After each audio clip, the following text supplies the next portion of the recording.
ब्रह्मा जी कहते हैं, कार्तिक का व्रत आश्विन धारी स्नान, दीपदान, तुलसी के पौधों को आरंभ करके कार्तिक लगाना और सींचना, पृथ्वी पर शयन, ब्रह्मचर्य का समाप्त करे अथवा आश्विन की पालन, भगवान विष्णु के नामों का संकीर्तन तथा करके कार्तिक की पूर्णिमा को पुराणों का श्रवण, इन सब नियमों का जो कार्तिक पुरुष आश्विन शुक्ल पक्ष की मास में निष्काम भाव से पालन करते हैं, वे ही भगवान विष्णु को नमस्कार करके जीवन मुक्त हैं।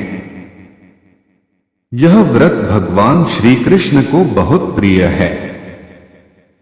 सूर्य भक्त, गणेश भक्त, शक्ति उपासक शुक्ल पक्ष की दशमी से शुक्ला दशमी को पूर्णिमा को आरंभ पूरा करे। भक्तिमान एकादशी आने पर उनसे कार्तिक व्रत करने की आज्ञा प्राप्त करे और विधि से कार्तिक व्रत का पालन करे। 12 महीनों में मार्गशीर्ष मास अत्यंत पुण्यप्रद है। उससे अधिक पुण्य फल देने वाला नर्मदा तट पर वैशाख मास बताया है।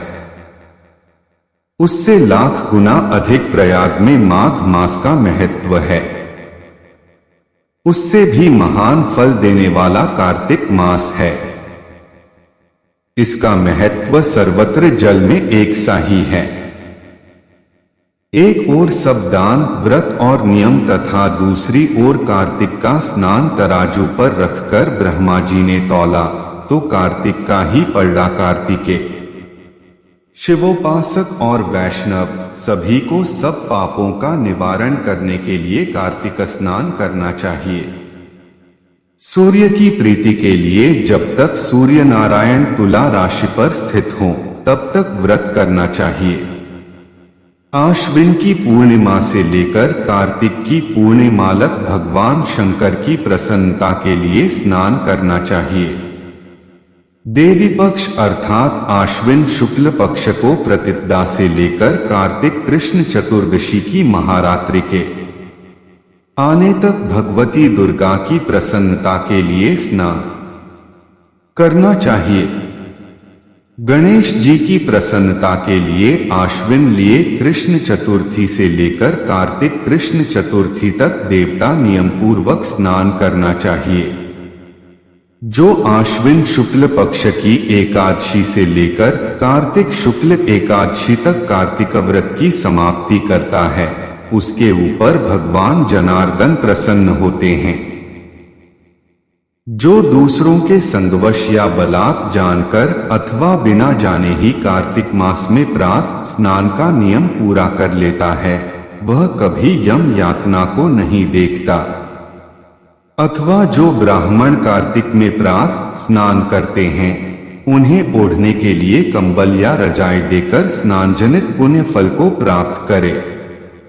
कार्तिक मास में विशेषतः श्री राधा और श्री कृष्ण की पूजा करनी चाहिए। जो कार्तिक में तुलसी वृक्ष के नीचे श्री राधा और श्री कृष्ण की मूर्ति का निष्काम भाव से पूजन करते हैं, उन्हें जीवन मुक्त समझना चाहिए। हजारों पापों से युक्त मनुष्य क्यों न हो, वह कार्तिक स्नान से अवश्य पाप मुक्त हो जाता है। तुलसी के अभाव में आंवले के नीचे पूजा करनी चाहिए। मुख्य पूजा की विधि सूर्यमंडल में करनी चाहिए, अर्थात सूर्यमंडल की ओर देखकर नारायण के पूजनोपचार समर्पित करना चाहिए। सब अप्रत्यक्ष हैं, केवल ये भगवान सूर्य ही प्रत्यक्ष हैं। अन्य सब देवता काल के अधीन हैं, परंतु भगवान काल के भी काल हैं। जो दरिद्र है वही दान का पात्र है। उसकी अपेक्षा भी विद्वान पुरुष दान का विशेष पात्र है। भगवान विष्णु की चल मूर्ति से अचल मूर्ति श्रेष्ठ मानी गई है। मूर्ति के अभाव में भगवत बुद्धि से पीपल अथवा वट की पूजा करनी चाहिए। पीपल भगवान विष्णु का और वट भगवान शंकर का स्वरूप है। शालग्राम शिला के चक्र में सदा भगवान विष्णु का निवास है, इसलिए प्रयत्न पूर्वक शालग्राम की पूजा करनी चाहिए। पलाश ब्रह्मा जी के अंश से उत्पन्न हुआ है। जो कार्तिक मास में उसके पत्तल में भोजन करता है वह भगवान विष्णु के लोक में जाता है। पीपल के रूप में साक्षात भगवान विष्णु विराजमान हैं, इसलिए कार्तिक में प्रयत्न पूर्वक उसका पूजन करना चाहिए। जो लोग कार्तिक मास में स्नान, जागरण, दीपदान और तुलसी वन की रक्षा करते हैं वे भगवान विष्णु के स्वरूप हैं। जो भगवान विष्णु के मंदिर में झाड़ देकर स्वस्तिक आदि का निष्काम भाव से मंगल चिन्ह बनाते और भगवान विष्णु की पूजा करते हैं वे जीवन मुक्त हैं। जब 2 घड़ी रात बाकी रहे तब तुलसी की मृत्तिका, वस्त्र और कलश लेकर जलाशय के समीप जाए। पैर धोकर गंगा आदि नदियों तथा विष्णु और शिव आदि देवताओं का स्मरण करे। फिर नाभि के बराबर जल में खड़ा होकर इस मंत्र को पढ़े। कार्तिकेय करिष्यामि प्रातः स्नानम जनार्दन, प्रीत्यर्थ तव देवेश दामोदर मया सह जनार्दन। देवेश्वर दामोदर, लक्ष्मी सहित आपकी प्रसन्नता के लिए मैं कार्तिक में प्रातः स्नान करूंगा। गृहाणार्घ्य मया दत्ता राध्या सहितो हरे, नमः कमलनाभाय नमस्ते जलशायिने, नमस्तेस्तु हृषिकेश गृहाणार्थ्य नमोस्तुते। भगवन, आप श्री राधा के साथ मेरे दिए हुए इस अर्घ्य को स्वीकार करें। हरे, आप कमलनाभ को नमस्कार है। जल में शयन करने वाले आप नारायण को नमस्कार है। ऋषिकेश, यह अर्घ्य ग्रहण कीजिए, आपको बार बार नमस्कार है। मनुष्य किसी भी तीर्थ में स्नान करे उसे गंगा का स्मरण अवश्य करना चाहिए। पहले मृत्तिका आदि से स्नान करके पावमानी ऋचाओं द्वारा अपने मस्तक पर अभिषेक करे। अघमर्षण और स्नानांतर्पण करके पुरुष सूक्त से सिर पर जल छिड़के।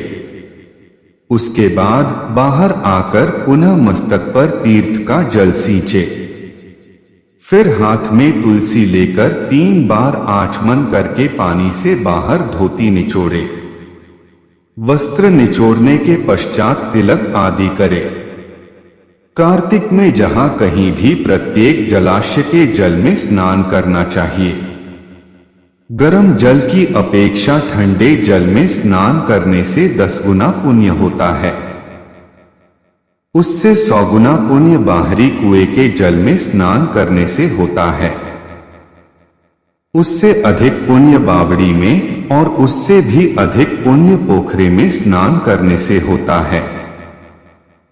उससे 10 गुना झरनों में और उससे भी अधिक पुण्य कार्तिक में नदी स्नान करने से होता है।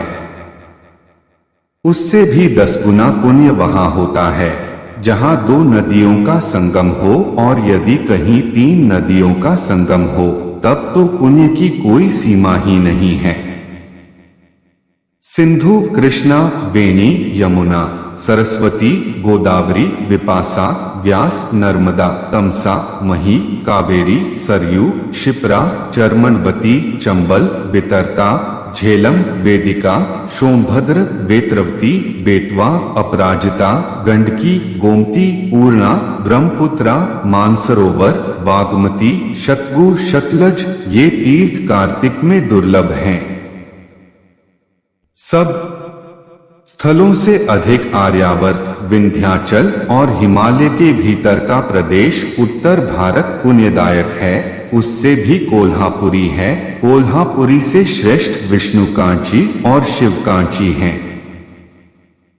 उससे श्रेष्ठ है अनंतसेन का निवास स्थान वराह क्षेत्र। वराह क्षेत्र से चक्रक क्षेत्र और चक्रक क्षेत्र से अधिक पुण्यमय मुक्ति का क्षेत्र है।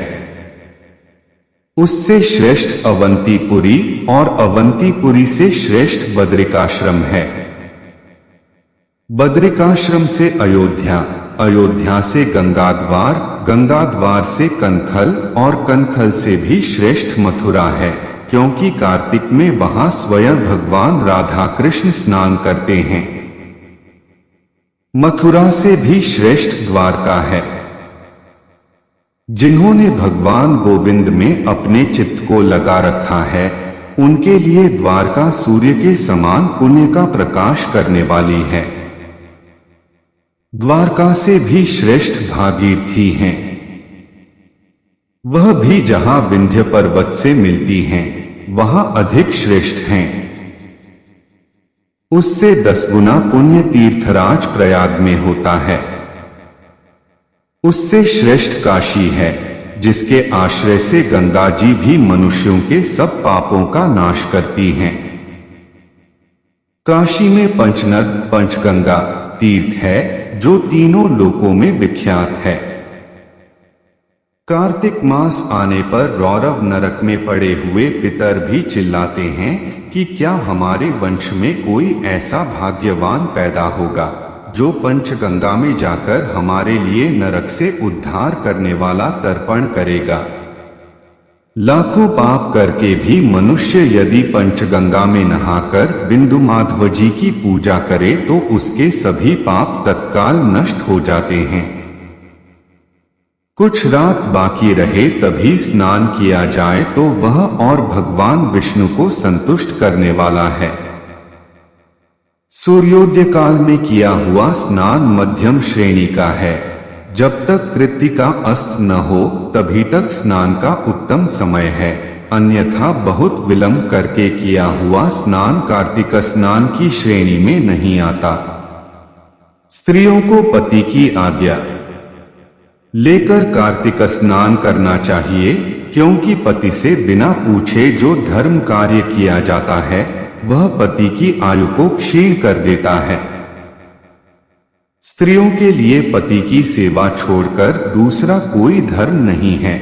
एक जो पति की आज्ञा का पालन करे वही इस संसार में धर्मवती है, केवल व्रत आदि से धर्मवती नहीं होती।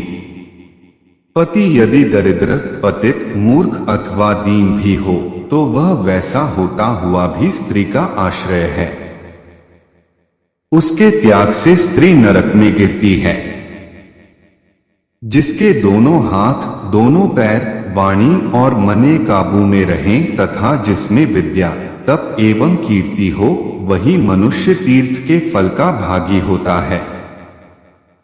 जिसकी तीर्थों में श्रद्धा न हो, जो तीर्थ में भी पाप की ही बात सोचता हो, नास्तिक हो, जिसका मन दुविधा में पड़ा हो तथा जो पूरा तर्कवादी हो, ये 5 प्रकार के मनुष्य तीर्थ फल के भागी नहीं होते। 2 जो ब्राह्मण प्रतिदिन प्रातः काल उठकर तीर्थ में स्नान करता है, वह सब पापों से मुक्त हो परब्रह्म परमात्मा को प्राप्त होता है।